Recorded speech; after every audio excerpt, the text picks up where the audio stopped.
Ito na naman po ako uli. Dagdag kaalaman po, dagdag saya para kayo po ay mag-umpisa na. Makita niyo po yan. Yan po yung dalawang liquid na ginagamit natin para maglinis ng relo.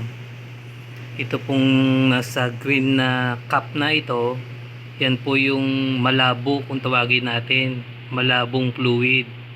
Ito pong nasa blue, yan po yung malinaw na fluid. Ginagamit po yan. Ipapakita ko po sa inyo ngayon para malaman nyo kung paano natin nalilinis yung mga may kalawang. Ito po kasi dumating ngayon lang to, binenta sa akin. Nabili ko ng medyo mura kasi nga sira-sira na, wala nang makina. Nakita ko po yung bracelet, mapapakinabangan. Kaya yung mga kalawang doon sa bracelet, nilinis ko po siya. Ito po sa sample ko po sa inyo ha. Ayan po yung nabili ko kanina. Yan po. Mga ordinaryo lang naman po yung kahan niyan. Saka wala na po siyang makina kanina. Pati mga salamin niya tanggal na. Ito po, dito po yung sa kaliwa, dito po sa kaliwa natin na to. Ito po ito, nakuko po dyan sa kanya. Medyo malinis na to. Kaya punas-punas na lang po, brush-brush ng konti. Okay na po. Ito pong sa kaliwa, ito po yan. Tingnan nyo po yan. Yan po yan. Yung bracelet niya na yan. Yan po talaga, ang daming niyang kalawang, pulang-pula po siya. Pero pagka ginamitan po natin siya, nung malabong fluid natin, medyo matagal po, kaya dito po ako nag-umpisa, kasi kalahating oras. Halos isang oras nga po binabad ko lang siya doon sa malabo. Dito po sa malabo natin tong fluid na to. Yan, solution.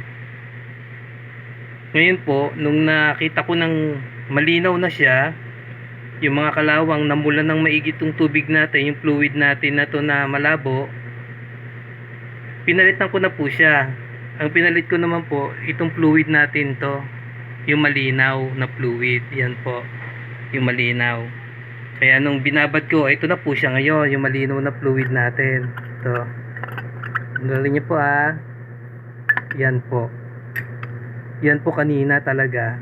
Ang dami niyang kalawang. Pero kita niyo naman po kaya ko po binili kahit walang makina.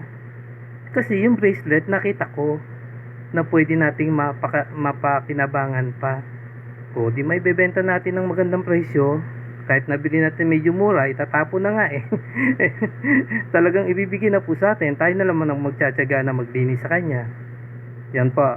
Tandaan niyo po yan Ito na po yan Yan. Ganda na po siya. Malinis na po siya. Yan.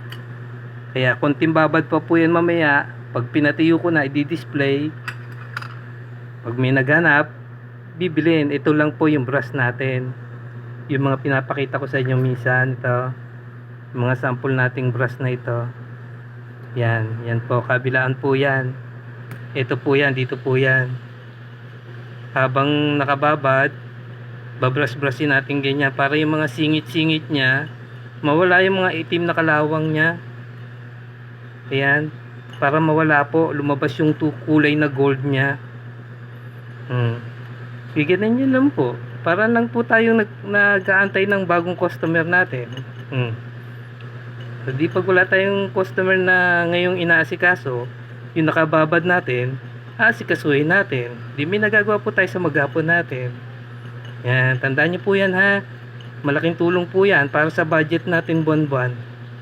Yan po, thank you po and God bless.